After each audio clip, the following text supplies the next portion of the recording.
Yeah, good evening, good morning, and good afternoon to my all friends sitting at different parts of the globe, respectively, for this webinar series, Saturday Manufacturing Talks.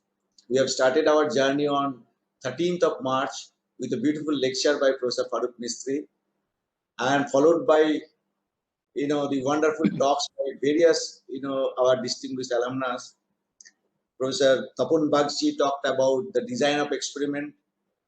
Professor Nikhil Chopra talked about the soft robotics, how soft robotics are useful or becoming prominent in manufacturing industries. We have also heard about the importance of AI in manufacturing by Dr. Arpan Pal of TCS. And the last week we had the wonderful the talk by Professor Pradeep Datta of ISC Bangalore on manufacturing process modeling. So today is the 6th week, and today with us, Mr. Ramnath Mani, who has a vast experience in the field of the automation. I'd like to introduce, the Mr. Mani.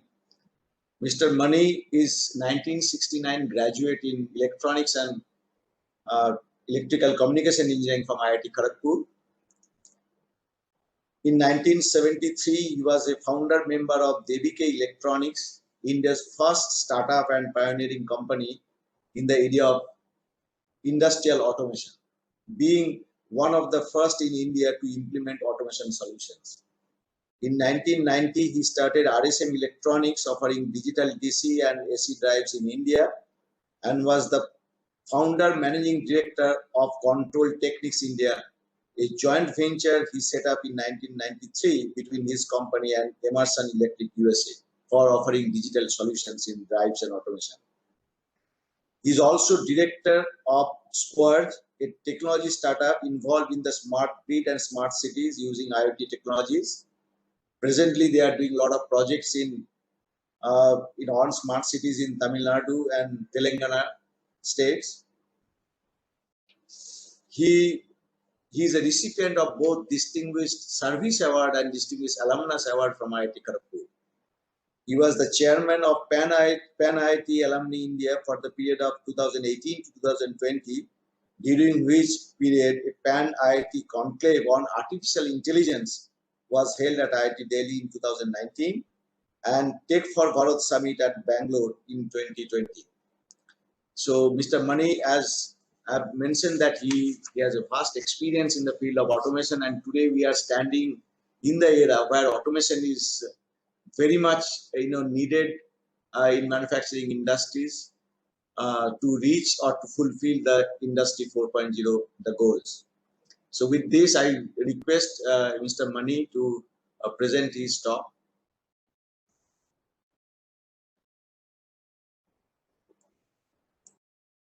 Good evening. Can everybody hear me? Yes.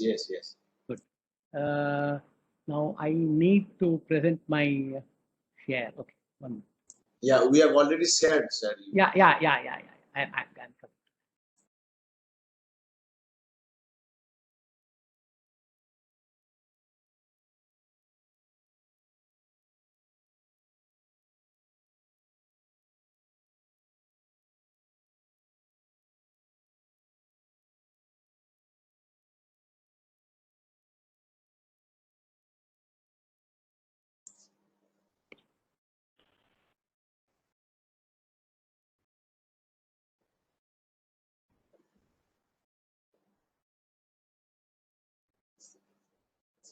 okay.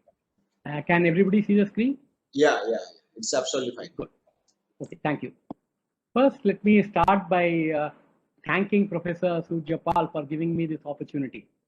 I was one of the, I think, early members to go and see the Center of Advanced Manufacturing, though I never went inside. That was right, I think 2-3 years back.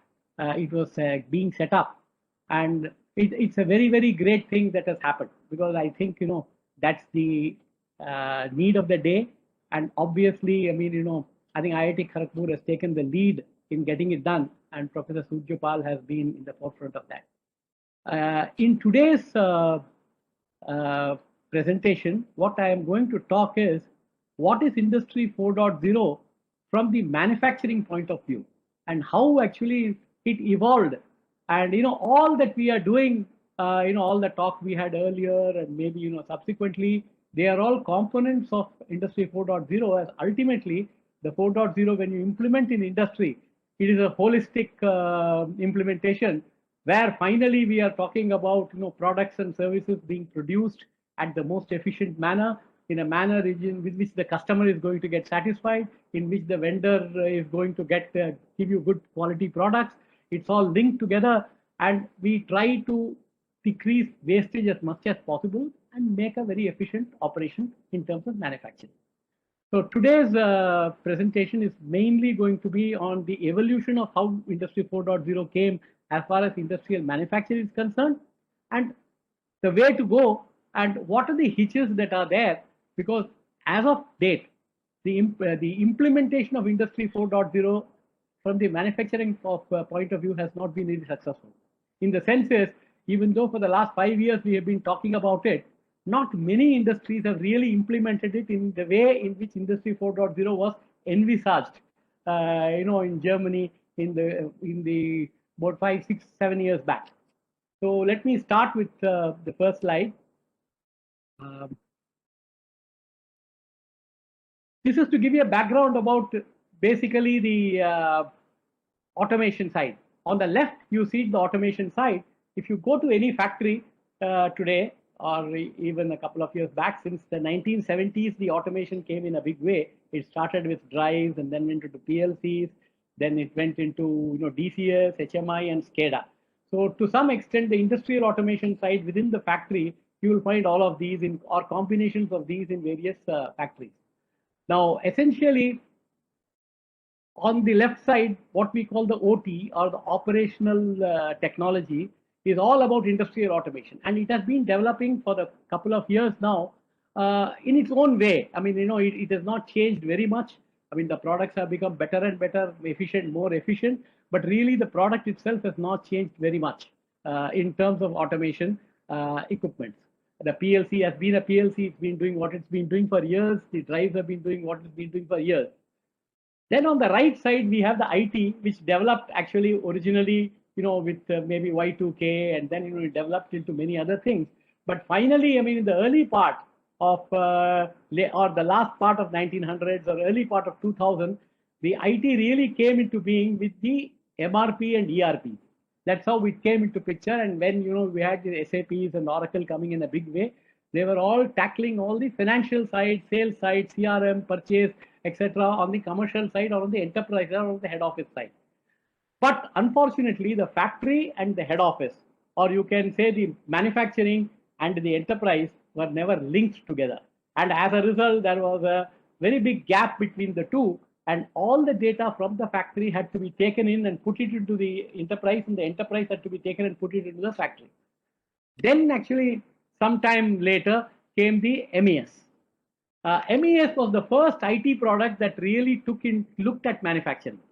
And when it came into manufacturing, it came in terms of looking at both the manufacturing side, the automation side, as well as the enterprise side, and it links the two together to ensure that we are able to make best efficient use of the resources that was there in terms of sales, distribution points, in terms of manufacturing, scheduling, etc. And therefore, the MES, or the manufacturing execution system, which was one of the first links between OT and IT, it took care of track and trace, OE, SPC, recipe management, scheduling, ERP integration. All these helped in improving the product. And for the first time, you could have actually tracked any product that made, or the components of any product made, right up to the last point. I mean, if some tire burst somewhere in Chicago, one could see what were the components used there and where it was made and when it was made, so that one can really, go into the details to say whether it was a batch problem, whether it was a production problem, whether it was a machine problem, etc. So that was the first, I would say, link between IT and OT. Then, of course, the IT developed into many other things. The cloud came into the picture, scalability. Then actually we had mobility coming in with the mobiles, then the communication developed, security is developed. Therefore, IT became an extremely powerful tool, which actually never looked at manufacturing in a very serious way for a long time. I mean, they were more in financial, healthcare, etc. But when they started looking at it uh, much later, I mean, I would say 12 years back, at that point of time, they found that manufacturing was a huge area and there could be a lot that could be done in manufacturing through IT. And therefore, they looked at actually the manufacturing plants from an IT point of view, which was very different than the manufacturing point of view or the OT point of view. That was actually because, the operational side in the factory, it was all process driven. They're all real time controls. Multiple industrial protocols are involved. And on the other side, it was actually data driven. It was data analytics, communication was there, mobility was there, cloud was there. Therefore, I mean, they were completely two different technologies and they had to be bridged together. So actually, when IT started looking at automation and at industry, uh, there was actually a complete different look altogether. In the sense that they looked at manufacturing as a black box and they were trying to give solutions for that, while manufacturing was looking at IT to bring in something which they felt, I mean, probably the IT could not do it, and therefore there was a very big divide between the OT and IT. In fact, that has remained a challenge for many years, what we call the IT-OT divide. So actually, it's just like in the earlier days, there was a conflict between the labor and the white collared people.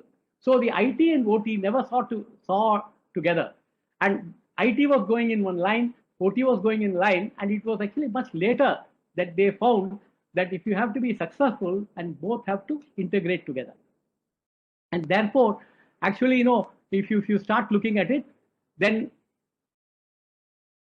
when both started working together, then they found there's a huge opportunity of growth that was available to them. So that is when actually, really people started looking at manufacturing in a big way. If you look at it, Industry 4.0, what it means to the manufacturer.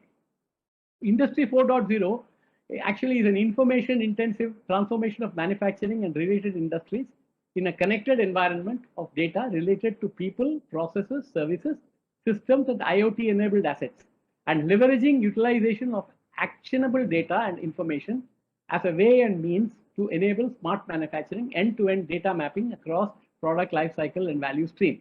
What exactly it means is very simple. It really means you take all these technologies put together, make best use of them, connect them together in such a way that you get the best benefit out of them, and as a result, you try to get the best efficient system as far as manufacturing is concerned. Ultimately, manufacturing is all about making products which are actually acceptable by the customer, high quality, very competitive, and actually efficient, and the organization must make profits. I mean, these are some of the very important things that has to happen. So actually, if you really see this particular diagram, it's a particular factory. It encompasses all modern technologies. It uses machine learning, connectivity, cloud, security, analysis, analytics, mobility, everything, because the factory gets totally connected. Now, the two key integrations in terms of Industry 4.0 model. One is actually a vertical integration and other is a horizontal integration. The vertical integration basically is when you try to combine the entire what we call the automation or manufacturing pyramid of an organization, which is vertically connected. While on the other hand, you have in the horizontal integration, you cut across actually, not only production, you go to the customer side in terms of CRM, in terms of sales, in terms of distribution, and on the other side, you go to the vendors, vendor development, all that. Therefore, you have an horizontal integration. Therefore, Industry 4.0 is all about integrating not only within the factory and with the enterprise system, but externally to the customers and the vendors. So if you really see here, you can see that not only, these two, but then because you have this very strong technology, now you can connect factories. You can take actually multiple factories, connect them, and actually have access to it in one location where you can see on a dashboard everything that happens in the organization, whether it is manufacturing, whether it is any failures, whether demand, whether supply, everything you can see. Therefore, it is irrespective of fact where the factory is located, and you can see everything actually in one location. This is what I was telling you about the vertical integration. You have, if you look at an automation pyramid, the lowest end is all the sensors and the motors and the PLCs that are there. Then it goes up the ladder in terms of hierarchy. You have drives, you have actually motors, and then you have PLCs, and then you have DCS, and then you have SCADA. In the earlier days, the factory used to be actually, I would say, complete with the SCADA. The SCADA would be the last end of the factory, and beyond that, it will all be connection outside the factory. And the SCADA would be probably available with the works manager, who would see what's happening within the factory. But he had no access to what's happening outside. Similarly, the outside person had no access to what would happen within the factory, except unless he came and saw the SCADA system and whatever was within the plant. Then came the MES, which linked actually the SCADA to the ERP, and that is when actually one of the first slides which I showed you, when the whole automation pyramid actually came up, where we said from level 1 to level 5, it is totally integrated vertically. Then we are talking about a horizontal integration. The horizontal integration is nothing but, in addition to the factory, you go right up to the customer CRM, distribution, logistics, everything that you go, including customer preferences, marketing, feedbacks, etc. On the other side, you have vendors, vendor development, product development, which you can do with the vendors. I mean, and you can really have access to anything that the vendor does by connecting into his system. Similarly, I mean, through the CRM, you could connect to the customer end also. So this was the horizontal, I mean, I would say the horizontal connections. Now, I was telling you about the OT-IT divide, which I mentioned to you earlier. Actually, as far as the OT-IT divide, as they call it, concerned, now we call it more OT-IT integration rather than divide. Actually, in terms of OT or the manufacturing side, the concept has always been there. I mean, the SCADA, the HMI, everything has always been there, and all the information that was required by the factory was always available. But unfortunately, they were all proprietary in design. I mean, if you went to a factory, you would find them full of Siemens, or if you went to another factory, you will see full of Allen Bradley. Somewhere you would see Yokogawa, but mostly they were all very, very proprietary, and each one actually selected a vendor, and then he grew around that vendor. The vendor grew around that company, and they became specialists in industries, certain industries. But unfortunately, each one had completely different protocols, and which were never actually compatible with other vendors. Of course, technology went from cables to wireless, and it moved on. But somehow or the other, it never actually really, I mean, brought manufacturing to a level where it could be extremely efficient. I mean, they kept on improving some efficiency, but it was not probably the most optimum amount that could be got. And you would say the plant seemed to be in control. I mean, everything was in control right up to the SCADA, and even when MES connected. But the business was not in control. The business was not in control in the sense is not the best possible, I mean, combination of events could have happened. On the other hand, when IT started looking at manufacturing, it had a very, very fresh look at manufacturing. There was a wide variety of technologies available.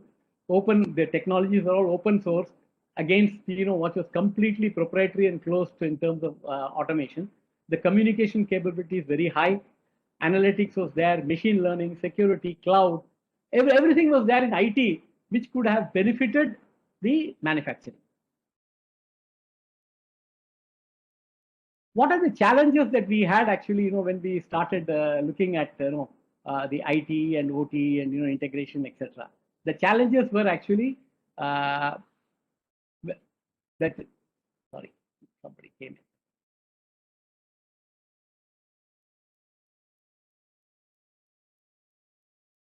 Can you see me? Can you see this? We are just seeing the, yeah. Now it's okay? Yeah.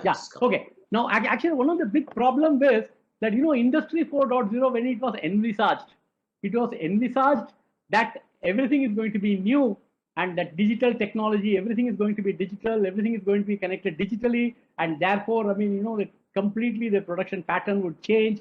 The digital technology will completely disrupt manufacturing, etc. But unfortunately, that never happened. And probably I think that was the reason why digitization and why actually Industry 4.0 did not progress as fast as it should have, because unfortunately, most of the commodities that are manufactured are all actually, over capacitated, or we have capacity for everything. And unfortunately, nobody is putting up new plants, or if plants are coming, very few new plants are coming. Therefore, you had to deal with old plants. The old plants, they were looking at business. And obviously, business did not actually, permit you to completely change plants, change all machines, because it was not possible to do that economically. Therefore, they had to deal with legacy devices and systems, and they had to actually, work with what was available in the factory, because that would not change. And yet they had to change to what we call Industry 4.0. Therefore, that was one challenge. The second challenge was that within the factory, every device that was there had its own protocol. If you had an Allen Bradley system, it would work on DeviceNet. If you had a Siemens system, it would work on Profibus. If you had something else, it would work on CAN bus. Somebody would work at Modbus. Therefore, completely the technologies and the protocols were so different that within a factory, there were a number of technologies. Some machine would be Allen Bradley, some machine would be Siemens, some would be Yokogawa. They were all talking differently, and therefore it was very difficult to bring them to a common platform to digitize them. Many vendors had proprietary software, as I mentioned to you, and therefore it was very difficult to actually use them for Industry 4.0 as it existed. The other point was most of the machines or heavy plants, they were all vulnerable to noise and interference. If you ask any good automation engineer, he'll tell you laying the cable is the most important thing within a factory, because if the cables are not laid properly, then noise somewhere, electrical noise somewhere could disrupt your production, or it would just misfire a PLC or something, and everything will go haywire. And therefore, vulnerable to noise and interference was a very important factor, which was not taken into account when these ITs were all developed. Then, of course, as long as the factory was all working within, the problem of security and etc. safety was not so much important. It was more physical. But the moment you became cyber physical, in the sense is that you brought in IT and you brought in the cloud, then you have opened your factory to things to come from outside and actually, create security problems. Therefore, security was a big problem. And therefore, it became very important that Industry 4.0 had to look at it in a different way rather than the traditional way in which they were thinking they would do. Therefore, they had to change the things, and they felt that the only way to work with it would have been to work with the legacy systems. Now, this is the typical, I would say, flow in case of Industry 4.0 value chain as you see it today. So basically, the important part of this is there are three specialities that are required when you talk about Industry 4.0. One is the hardware, because the hardware are all the PLCs or the base devices, which is on what we call the OT layer on the left, which we call the things basically. That's when you call Internet of Things, those are the things. Whether it's a switch, whether it's a sensor, whether it's a device, whether it's a PLC, whether it's a drive, whatever, which gives out information that is going to be useful for controlling the production. So that is there on the left side, and that actually had multiple protocols, multiple suppliers giving different information, etc. And therefore the knowledge, the hardware knowledge, was extremely important to know. The second part of it is the software, because if you had to bring in actually IT into the picture, then you had to be pretty proficient with the software and the knowledge of software to handle this. And the third most important thing, which is actually mostly has been responsible for for Industry 4.0 not being very successful in industry, is the domain knowledge. In the early days, the domain knowledge was very high. As things have moved and as things have become black boxes, and where people have just inputs and outputs, the domain knowledge has suffered. And because if you don't have the domain knowledge, then you will not be able to actually provide the right amount of information into the system to get you the best output possible. Because it's a standard IT layer, standard automation layer, but it's the domain that makes the difference for each of the different industries. You must know out of the millions of data that is coming, information that is coming, you must know what could be useful for which industry and how it is to be utilized. Therefore, the domain knowledge became a very, very important factor. So these were the three very important factors when we came to actually using Industry 4.0 in this scenario. So you have the devices on the left, and then they would all provide in different protocols, whether as I mentioned there, Modbus, CAN bus, Ethernet, IP, it could be anything. But then you have a gateway. I mean, that was the first introduction of something in between, which could actually take the legacy system and convert it into something which could be useful. Therefore, sorry.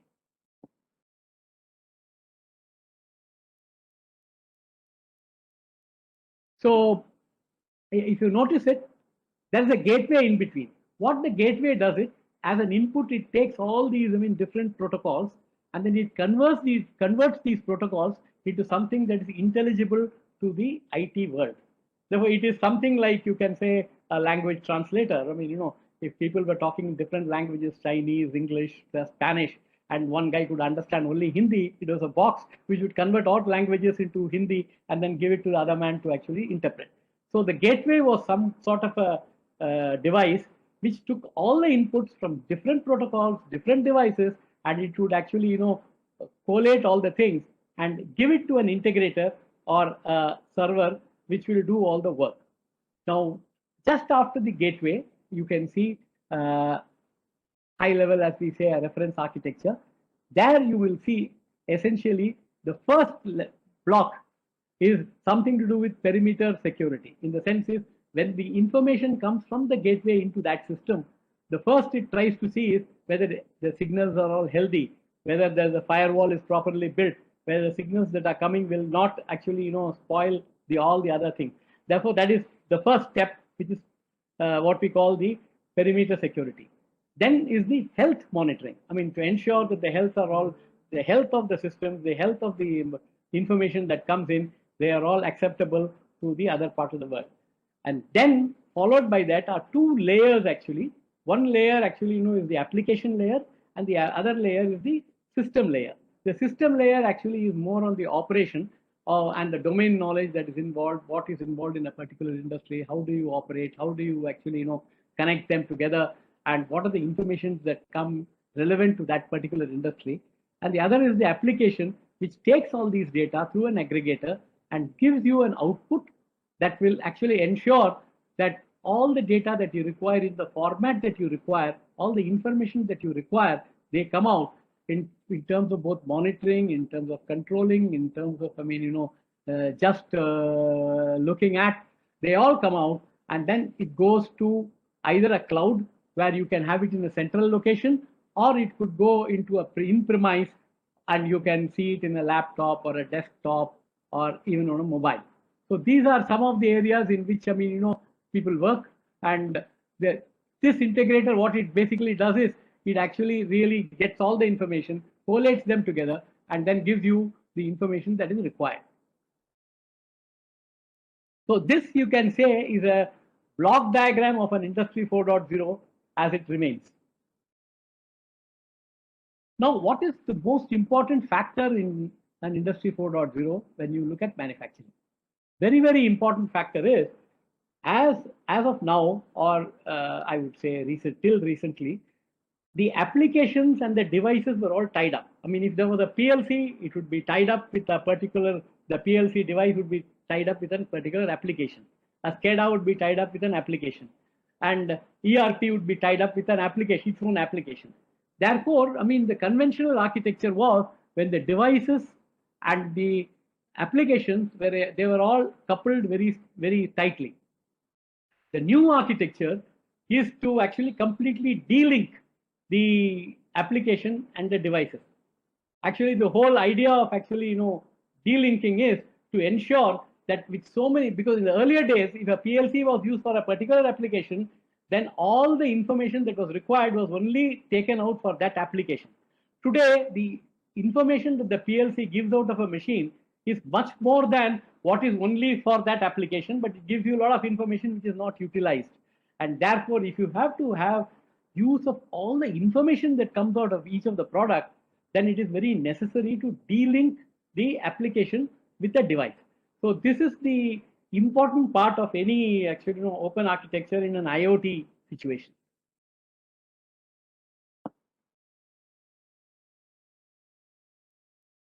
Now, when you go into an IoT, then obviously we are talking about communication or a transmission, or you can say a transportational protocol.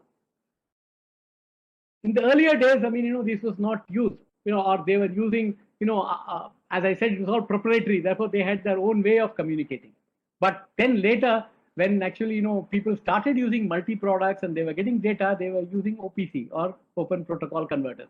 But the latest form is to use MQTT. What is MQTT? MQTT, as they call it, is actually something similar to HTTP. It's a machine query telemetry transmission, as they call.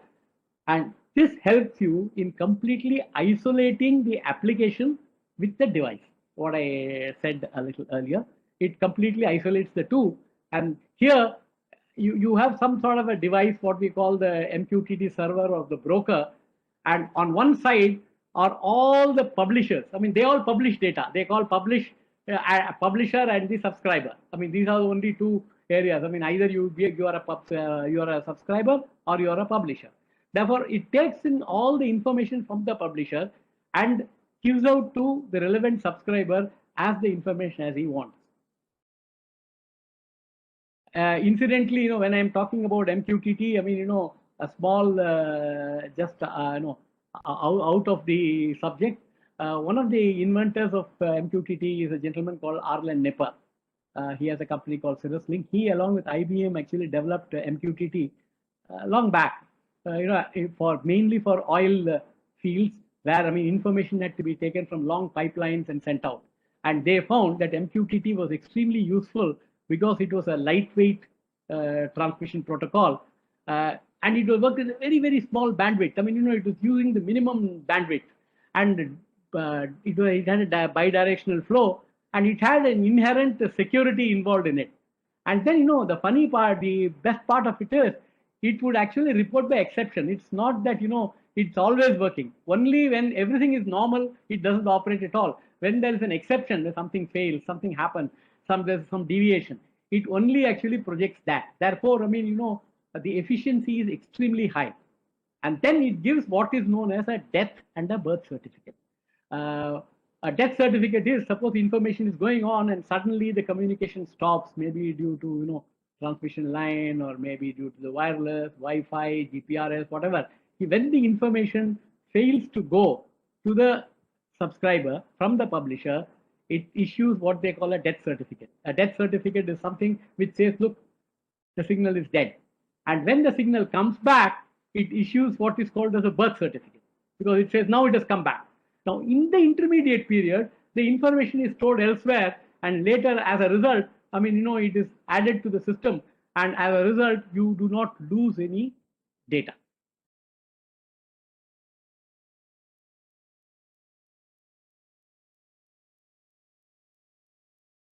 Now, I talked to you about MQTT, about how it transmits. After that, of course, you go into the data analytics. In the olden days, I mean, much of it was already available in the SCADA system, and nothing more was required than from the SCADA itself. But then, in IT, the data analytics, big data, everything developed in such a way that you could have used all the information that comes from the factory in a much more efficient and much more, I mean, useful form. And that's how actually the data analytics came.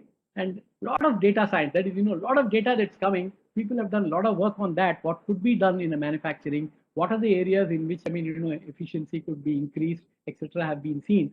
And then in this data analytics side, you could do a diagnostic analysis. You could check whether all the plants are working properly, everything is right. If there's any deviation, it throws it up.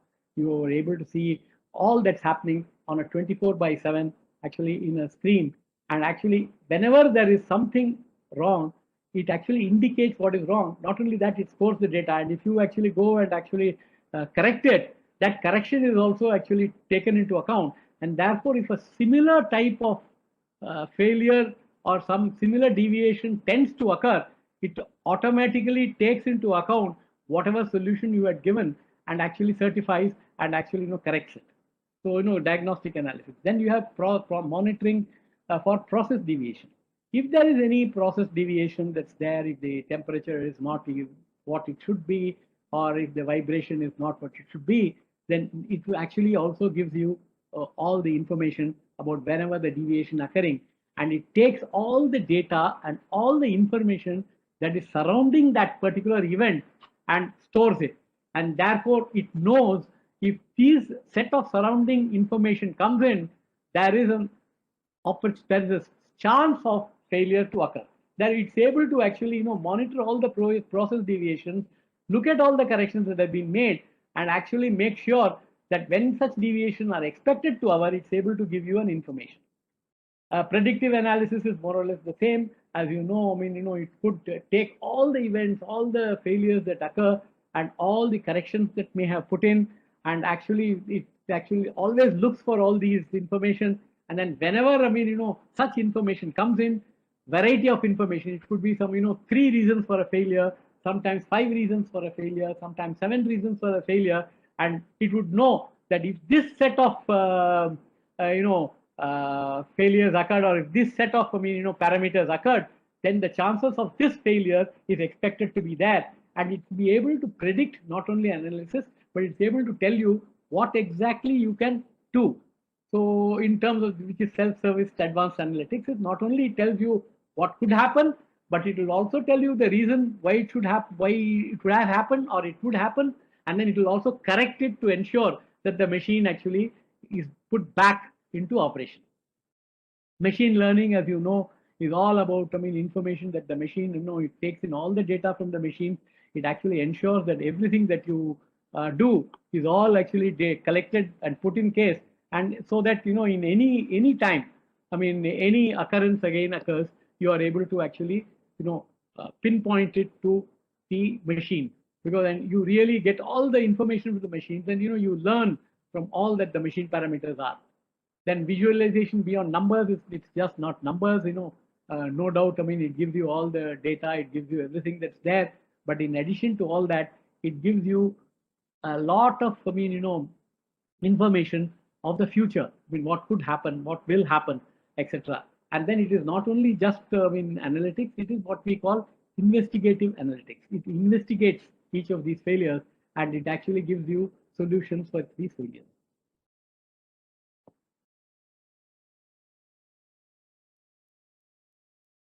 Industry 4.0, in addition to that, it's extremely important that you have a very good ecosystem. When I mean ecosystem, as I mentioned to you, you have hundreds of devices, hundreds of, thousands of devices which you are connecting, number of factories you are connecting, and as a result, the amount of, devices that you are going to get connected to and get information is so much. You have to make sure that all the information is collected and actually is acted upon correctly. And obviously, there are various types of products that are there, standard products, non-standard products, etc. And therefore, it's very, very important that whenever you implement an Industry 4.0, you should look at it, look at the ecosystem, whether all the products that you're buying, they are all compatible with each other. When actually, when you get an information as a Modbus, where the gateway is able to take both the Modbus, CAN bus, and the Profibus and give you an output, or it just takes Modbus and CAN bus, cannot give an output of a Profibus, then also it's no use. And therefore, the extremely important to work on an ecosystem. That is a set of products around you. You have the main integrator, you have the gateways, you have actually the devices that are there, you have an analytical tools that are there, you have security tools that are there, and you have to make sure that all of them are compatible with each other, and therefore the ecosystem becomes a very, very important part of any manufacturing. The other part in terms of Industry 4.0 is the cyber threat challenges. And it starts right from the sensors and goes up, right up to the computer and up to the management level. Because the moment, I mean, you brought IT into the system, you brought actually the cloud, the big data, etc. And you have to be absolutely sure that there is no way that actually anything is threatened. And in fact, in the earlier days, because the factory was all self-sufficient, it was not connected to the outside world, it was secure by itself in some ways. Later, when actually when IT got in, the first thing that they did was they built a security cloud around the products. PLC, they would build a secondary security cloud around it. But with time, actually they started embedding security into the devices. Therefore, they were secure by itself. And now products are coming which are inherently secure. I mean, they have all the parameters, all the formulations to make the product secure by itself. MQTT is one such device, which is one protocol which is secure by itself. And therefore, I mean, it's extremely important that in a factory, security plays a very, very major role, because the moment, I mean, you are sending something outside the factory into the cloud or into the system, then there is a good chance that you have left a open door for something to come in and spoil. And you must have known a couple of years back, there was a very big threat for one of the oil mills in Saudi because something entered into the system from outside. Therefore, I mean, be extremely careful with this. The other important thing of Industry 4.0 is, I told you all the number of, events, number of things that are happening within the factory, and number of devices, and number of, protocols, etc. Therefore, it is extremely important that you actually have a universal platform which takes care of our IIoT, which takes care of your SCADA, and much more. Because now you are converging OT and IT together, and both have to operate synchronously. And the thing is, I will come back, go forward and show you something. You are now going to bring in so many factories into the picture and get them connected. The moment you are going to do all that, then you have to make sure that the scalability is there, because you will not start in the day one, you will not change everything. You will start changing in stages. And as you start changing in stages, you start actually adding in stages. The scalability will be there only when you have a strong platform. If you do not have the strong platform, then there is going to be a very major problem in terms of compatibility, in terms of growing your Industry 4.0 plans. I can tell you recently, there has been number of cases where people have gone without a total plan in mind. They have gone in saying that I am in Industry 4.0. They have actually automated one machine. They have put some devices, some connections. They have taken data. They have shown there, and they said, look, this is Industry 4.0. They did for a second machine with another vendor, and both wouldn't talk, because they are completely built differently and they would not talk. And therefore, the whole purpose of Industry 4.0 will be defeated if you do not work on a very consolidated platform. They must all be absolutely open, standard-based, secure, and interoperable control system. They must be absolutely, open source. Therefore, they can all be connected. And they all got to be connected unlimited, because you are going to bring in more and more factories into the system. And what we are able to shift actually from what we call a push economy to a pull economy. Basically, you don't make products and push it now. You are now going to get data from the manufacturer, from the customer, from the outside world, and you are going to make your product according to what they want. Therefore, obviously, the whole way in which manufacturing has been looked at is going to be different. This is a very standard architecture of whatever I have told you earlier. It is for one factory, where you have got PLCs, RTUs on the right side. You can see all the devices. Then you will see on the left side, you got the factory line of business. And on the right side end, you have all the devices in which you can see all the data. Basically, the data is collected from all these devices through the gateway. It comes through the MQTT channel, and some of the information there go directly to the data monitoring, etc., or to the display items.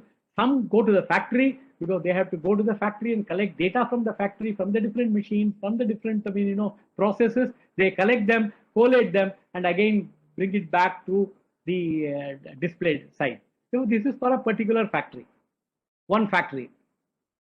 This is for multiple factories. When you have multiple factories, then obviously it's similar. It's all repeated into number of factories, but then they have all got to be connected. And the complication is about licensing, about the problem of connecting it to the cloud, the security, etc. And as I told you, the uniformity of the information that is available from the various factories. Therefore, we have two factories here connected, as you can see, with a central site. Now, what are the implementation challenges that people have faced actually when you wanted to do this? It's a fairly new concept in India. Why in India? I mean, anywhere. I mean, even outside, it's been a fairly new concept. It seems easy in theory, but deployment is extremely complicated. I mean, unless you know exactly what you want to do, it can never happen. Then typical challenges are you have to understand the deployment challenges, hardware compatibility issues are there, domain knowledge problem is there, data capturing and connectivity issues are there, analytical challenges are there. You must know what data to collect, what information to get, and what data to give for a particular industry. Machine learning, algorithm techniques, they have also got to be known. And the data security issues are also involved. Now, what is the way to go? I think in Industry 4.0, one of the biggest blunders that people have done is to tell a group of people, look, we want to go for Industry 4.0, please go ahead. It never happens. Most of the cases, it has completely failed. And you've got hundreds of cases where Industry 4.0 has failed. So, very, very few have been successful because the vision has to come from the top, from the CEO. The CEO must know exactly 5 years down the line, what is my factory going to be? Who is going to be my customer? What are going to be my products? How am I going to approach them? And if you have multiple factories, what am I going to do with the multiple factories? How am I going to get them connected? How actually in one place I can look at the entire data of all the factories together. Therefore, the level of Industry 4.0, the level of automation that one would like to do, the level of the integration between OT and I one should do, it has to come from the CEO, who is the architect. I mean, who draws? In any building, somebody has to draw the entire plan before you start digging. Therefore, that is where it is start, which really means you have to do mass digitization. First, you have to know what you want to do. Then you have to start digitizing. And obviously, you don't start from the top. The general manager doesn't call the shots. Actually, no, he may call the shots, but the work has to start right at the bottom. You have to start the architecture right from the bottom. It is just like a building where you have to start with the foundation. Even if you wanted to build a 10-story building, you don't start with the 10th floor. So obviously, one has to start right from the bottom. And therefore, it also becomes very important that the entire organization is in sync. If the organization is not in sync, if the various cross-sectional people are not in sync, then also the implementation is going to be challenging. You should not think that my plant is an island by itself and I can do something here, because if you are a multi-locational company, then obviously you have to look at what's happening in different other locations, and you have to accordingly actually plan what you want to do for Industry 4.0. Security is a very important factor, and obviously change management. I won't go through the chained elephant theory. Most of you must be knowing. But it's extremely difficult to change the mindset of people who have been doing things for the last 30, 40 years the way they have been doing. Therefore, that is one of the major challenges and one of the major reasons why Industry 4.0 has not taken a giant leap. It's all happening now, but it's not happened because you have the lower level people, the young people who come out of colleges with their mobiles, who actually would like to see all the data, everything. They would like to do the entire production on their mobile. But unfortunately, they have zero domain knowledge. The people right at the top, the managers or etc., right at the top, who are actually privy to all these new technologies that are going on, they have a lot of ideas. But then the man in the middle, the supervisors and the people who are in the plant floor, they actually have to improve. They have to actually get accepted They have to accept the new technologies and they have to use it. And that is where most of the resistance is coming in terms of implementation. Therefore, a lot of, change management has to happen. Every organization have to actually have their orientation to ensure that the whole group of people are all in sync.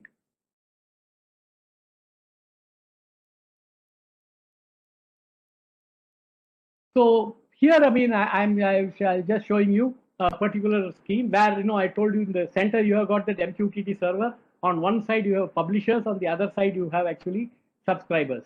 And as you can see here, whether it's an MES, whether it's an ERP, whether it's a PLM, whether it is, anything that you say, they are all at the receiving end or giving end. And the other hand, we have all the devices on the other hand, which gives you a lot of information. Therefore, they are all connected to the MQTT broker, which acts as some sort of a middleman, which takes all the data and passes it on to the relevant people. Basically, it acts as some sort of, you can say it manages the connection and manages the right set of people. Therefore, the selection of the MQTT broker is also a very important factor.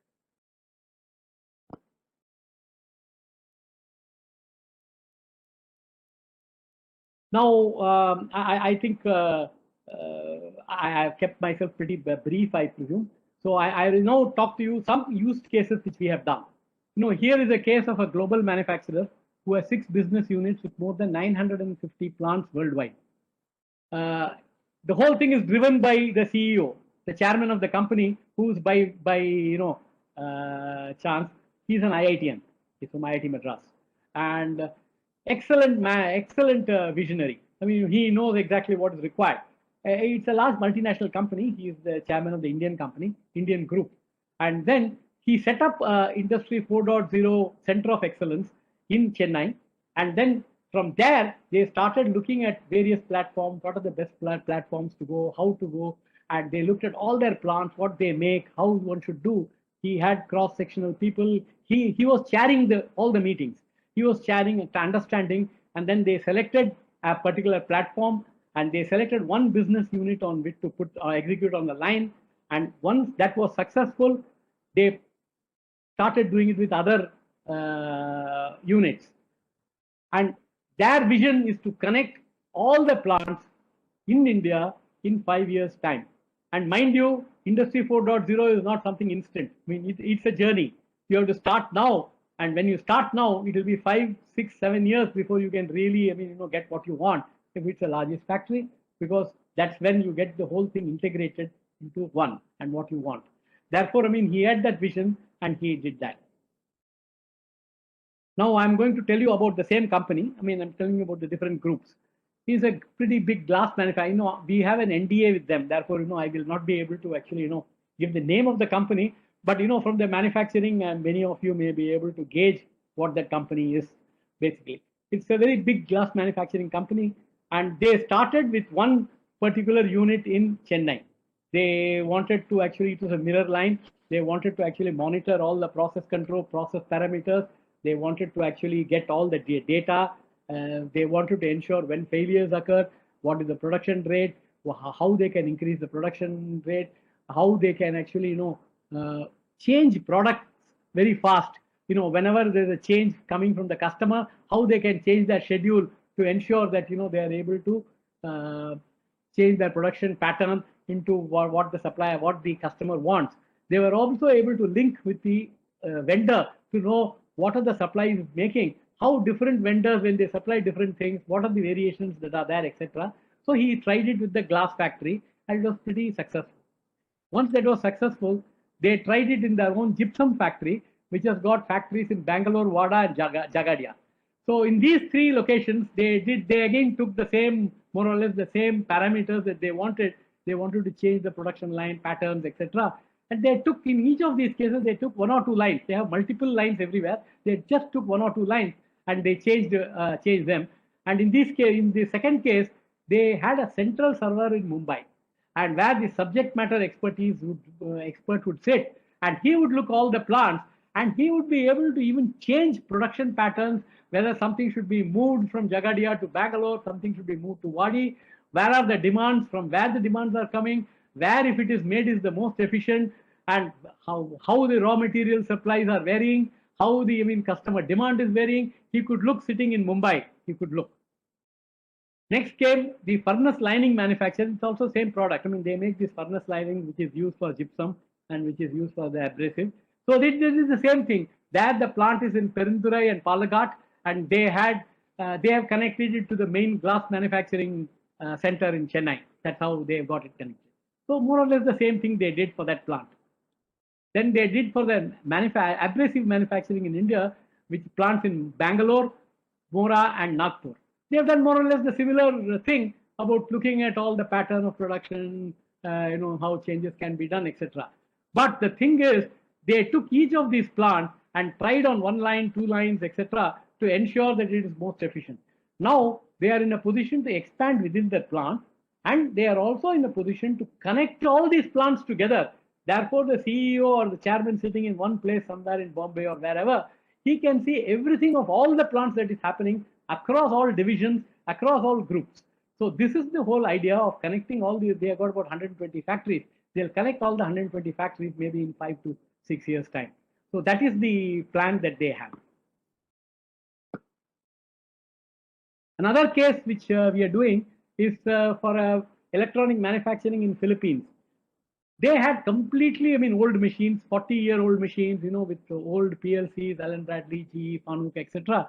They wanted to connect, and therefore, they did the same thing, where we put in that entire system for that, for two lines there. And then one of the advantages they found was they had an MTTR improvement of 17%, MTBF improvement of 15%, OE improvement of 7%. This is in one plant and two lines in that plant. Now they have plants in Southeast Asia, they have plants in US, they have plants in Mexico, and they intend to go one by one. This they have done in one factory in Philippines. Now they will do it in other factories as they go down the line. This is used for their, essentially for their, what they make, the glass relays. They make small relays in the for the PCBs.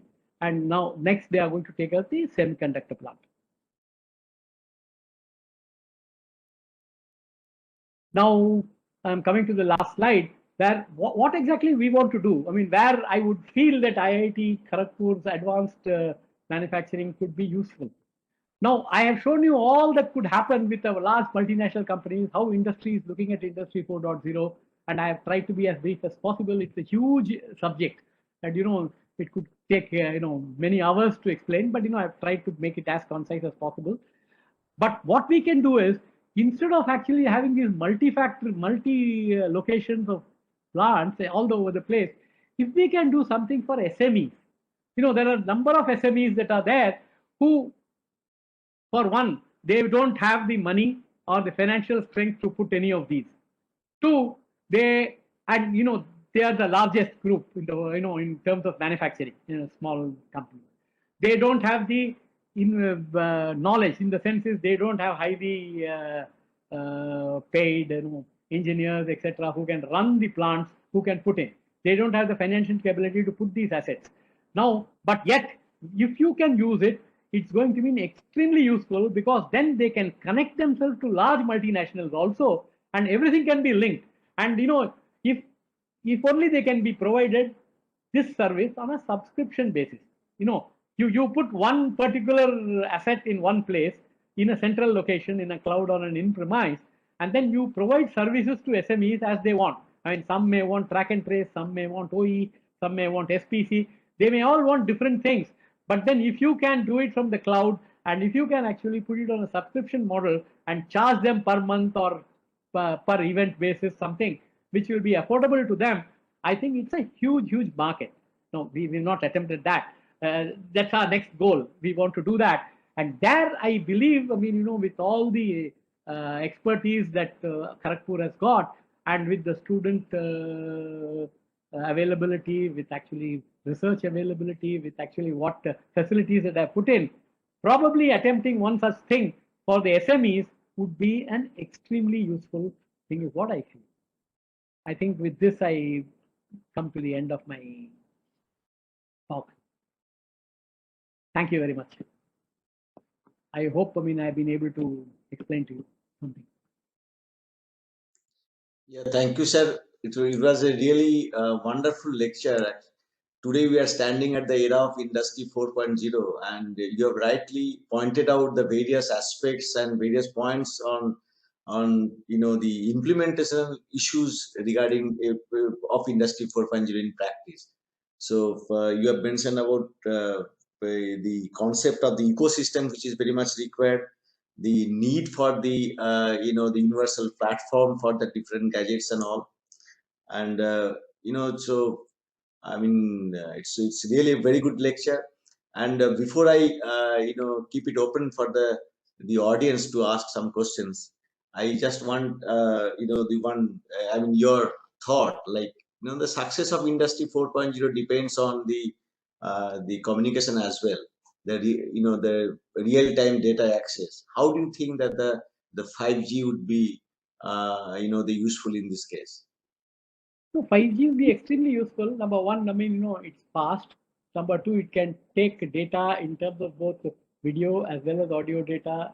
It can take in, I mean, information from all points of view. And therefore, it's really going to help. 4G has helped. 5G is going to help more because, especially when you are talking about, many areas, there are cameras which are actually, really looking at events, taking information from those events in terms of camera, then producing it, and then changing for labeling. For instance, if you take bottle labeling, there's high-speed cameras which are working. Now, obviously, the information that has to go out of that has to be compatible with the speed at which the machine is working. So 4G even is a little slow compared to what is required. So obviously 5G is going to help. So it will help in every area. Yeah. You mentioned about the MSMEs, the need of the Industry 4.0 concepts in the MSMEs, because the Industry 4.0 is a vast concept. It has got, as you mentioned, that different modules, different aspects, and all different technologies altogether. So, and then all these technologies cannot be implemented by it's very difficult for the MSMEs to adopt all these technologies at a particular time. So our center of excellence is, putting a lot of stress in helping the MSMEs to implement these concepts and all. We are also helping them in coming up with the low-cost technologies, the low infrastructure intensive, the concepts of Industry 4.0. So we are working for them. We are also giving training so that they get to know what is Industry 4.0, what are the things to be they implemented. Everything, as you mentioned, that it has to be done in a small steps. So how the legacy, the machines can be converted and make it the smarter. So we are also trying to help the MSMEs in this regard. Now, so here, one thing which I wanted to convey was what you have said is all true. What I said was, if we have a method wherein, we could, so you're doing everything for SMEs, if we could provide this as a service to them, charging them nominal amount, because, you have only one asset which we have to probably, put in. And then that asset could be used over multiple SMEs and all wanting different things. And there's only one or two, challenges in that. One is a licensing challenge, how to license. And the other, of course, is the fact is that, each of these SMAs may want information in different forms. And the next challenge would be how well they have their communication systems all set up and security systems all set up. So these are some challenges which you have to look at. But if one is able to provide on a subscription basis, which is nominal and which can, take in a lot of SMEs, therefore, both from the point of view of the vendor and point of view of the SMEs, it could be useful. And that is something which we have to work on. I have a plan. We are trying to work something on, but it's too big for us. Therefore, that's how I said. It is something which we could look at with some help from IIT Kharagpur. That's good. Yeah, we'll definitely look